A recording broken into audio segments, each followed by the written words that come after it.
Nagkasakit ka ba ngayong bagong taon? Nako, saswertehin ka daw.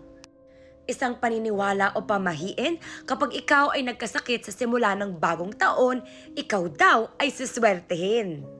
Na oo, masama yung simula ng taon mo, pero mula doon, paswerte ka ng paswerte, na good things will come.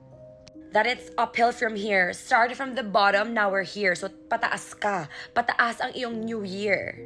At oo nga naman, uso magkasakit sa simula ng bagong taon dahil syempre ang rami nating ganap nung New Year at nung Christmas kaya napapagod rin ang ating body. Kaya kung nagkasakit ka o may sakit ka ngayon, huwag kang mag-alala. At least siswertehin ka. Ako guys, hindi pa ako nagkakasakit. Pero yung sinaktan yung puso, does that count? Just kidding. Pero diba, nadapa ako sa Boracay at nauntog yung mukha ko sa Boracay. So, malay mo, that counts.